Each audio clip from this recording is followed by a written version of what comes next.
খরস্রোতা কর্ণফুলী নদীর নীল জলরাশির পাশেই সুউচ্চ সবুজ পাহাড়। এমন নৈসর্গিক সৌন্দর্যের মাঝে দাঁড়িয়ে আছে এক মসজিদ, যার নাম কর্ণফুলী পানিবিদ্যুৎ কেন্দ্র কেন্দ্রীয় জামে মসজিদ। কাপ্তাই বাঁধের পাশে 1953 সালে নির্মিত স্থাপনাটি যেন স্থাপত্যশৈলীর এক অনন্য দৃষ্টান্ত হয়ে দাঁড়িয়ে আছে, যা এক গম্বুজ মসজিদ বা বড় মসজিদ নামে পরিচিত। নির্মাণে ব্যবহার করা হয়েছে শীতল পাথর।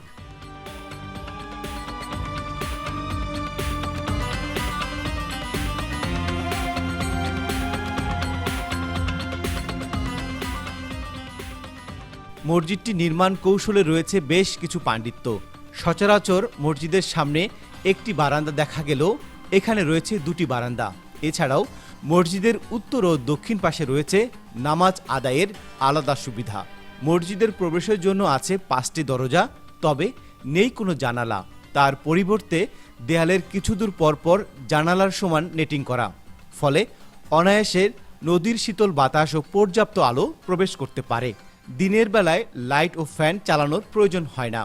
তাছাড়া মসজিদেই বসে সেই নেটিং দিয়ে প্রাকৃতিক অপরূপ দৃশ্য দেখতে পান মুসল্লিরা।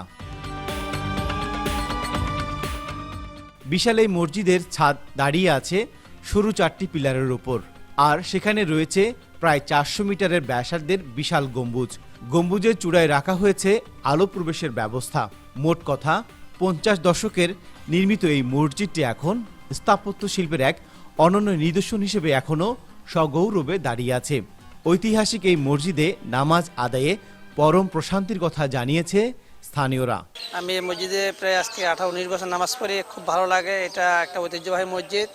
পাকিস্তান আমলে যখন এই বাঁধ নির্মাণ করা হয়, ইউথা কোম্পানির মাধ্যমে মসজিদটা নির্মাণ কাজ শুরু করা হয়। এশিয়ার মধ্যে মসজিদটা এক গম্বুজ বিশিষ্ট মসজিদ, এবং এই মসজিদটা অনেক পুরাতন মসজিদ এবং সুন্দরের মধ্যে এটা সবাই এটার দৃষ্টি দেখার মতো সৌন্দর্য।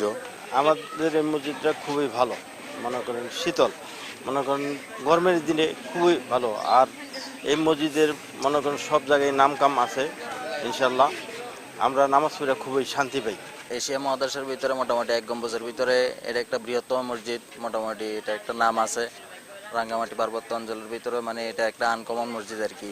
ভিতরে বিশেষ করে মোজাইক পাথর দিয়ে তৈরি, আর মোটামুটি সবসময় গরমের সময় শীতল বাতাস, ঠান্ডা আবহাওয়া থাকে। চারিদিকে যে মনোরম পরিবেশ, নদী, পাহাড় এবং বিশাল বেষ্টনী জায়গা, এ ধরনের মসজিদে নামাজ পড়ে যে প্রশান্তি পাওয়া যায়, আসলে সেটা অত্যন্ত সৌভাগ্যের বিষয়। বিভিন্ন জায়গা থেকে অনেক পরিদর্শন করতে অনেকে আসে, কিন্তু এত দৃষ্টিনন্দন মসজিদ কেউ দেখছে বলে মানে কেউ বলতে পারে না আর কি। মসজিদ সুন্দর আছে, কিন্তু এইভাবে পরিবেশগত কর্ণফুলী নদীর তীরে অবস্থিত মসজিদ, নাতিশীতোষ্ণ যাকে বলা হয় আর কি। গরমকালে আমরা চতুর্দিক থেকে আবহাওয়ার যে একটা লেয়ার আমরা পাই, অন্য কোথাও আমরা এরকম বিভিন্ন জায়গায় তো আল্লাহ নামাজ পড়ানোর সুযোগ দিছে বা পড়ছি, কিন্তু এরকম পরিবেশগত সুন্দর আর কোথাও আমরা দেখি নাই।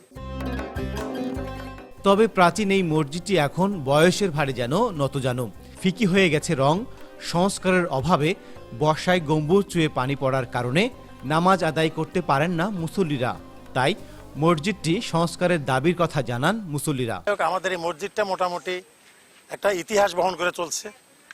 তা আমি মনে করি যে এই মসজিদটা অনেক ত্রুটি, আমাদের অনেক পুরানা মসজিদ, অনেক আগেকার মসজিদ, 53 সনের। এটা আর পূর্ণ মেরামত করার মতো যেমন সামর্থ্য বা নাই, বিদায় এখন কিছু অংশ দিয়ে পানি পড়তেছে। যদি সরকার তরফ থেকে বা কোনো দিদিবান যদি আমাদের মসজিদের দিকে একটু খেয়াল করে, তাহলে একটু উন্নত হবে। অনেক সময় বিশেষ করে বর্ষার সময় পানি পড়ে, তো প্রতি বছর নেয় কাজ হয়, কিন্তু পরিপূর্ণভাবে কাজ হয় না। যদি কোনো হৃদয়বান বা সরকার তরফ থেকে যদি আমাদের এই মসজিদের জন্য কাজ করা হয়, আমরাও উপকৃত হব, কাপ্তাইবাসীও উপকৃত হবে। রং ঝরি ঝরি পড়ে, এখনো দেখেন ভিতরে আছে রং পড়ে, ভিতরে উপর দিয়ে পানি পড়ে। এখন পানির কারণে আমাদের বর্ষার দিনে মসজিদ নামাজ পড়তে খুবই সমস্যা হয়ে যায়। এই মসজিদটা খুবই ঝুঁকিপূর্ণ। আমাদের পুরানো মসজিদটা, এই ঐতিহ্যবাহী মসজিদটা ধরে রাখার জন্য আপনারা একটু চেষ্টা করেন। আমাদের এই মসজিদটা যাতে ভালো করে রাখা যায়, এই ব্যবস্থাটা একটু করেন। ছোটকালে দেখতাম আমরা, তখন আমাদের কর্তৃপক্ষ যে কাজগুলো করতো, তখন বিহারিদেরকে নিয়ে আসতো। চট্টগ্রাম অথবা ঢাকা থেকে বিহারিদেরকে নিয়ে আসতো, যেহেতু মসজিদটা করছে ওরাই, তো এরপরে আরও 2-1বার আমাদের বাংলাদেশিরা ওনারা করছে। তো লাস্ট করার পরে আর তেমন একটা মানে কাজ আমরা তেমন একটা দেখি নাই। এরপরে অনেক বছর হয়ে গেছে, তো এখন তো যা দেখছেন খুব জরাজীর্ণ অবস্থা। ডিজাইনটা সম্পূর্ণ পাকিস্তান আমলের স্ট্রাকচারটা, বিশেষ করে এটা একটা এক গম্বুজ মসজিদ হিসেবে এটা আসলে অনেক পুরান হয়ে গেছে। এটা এখন অনেকটা জরাজীর্ণ।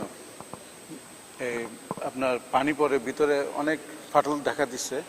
তো আমরা কর্তৃপক্ষ এবং আমরা অনেকভাবে আমরা এটার জন্য সহযোগিতা করার জন্য এবং কাজ করার জন্য অনেকবার আবেদন করছি।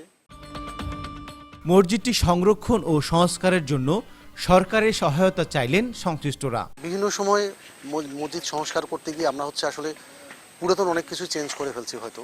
তো আমার আসলে রিকোয়েস্ট থাকবে যে এখানে এত বড় একটা প্রতিষ্ঠান, ঐতিহ্যবাহী একটা মসজিদ, বাংলাদেশে একমাত্র এত বড় একটা মসজিদটা যেন সঠিকভাবে সংরক্ষণ করা হয়। যে কয়েক টাকা পায় এই কয়েক টাকা খাদেমের বেতন দিতে, এরপরে আপনার অন্যান্য কাজ করতে এই টাকা দিয়ে হয় না।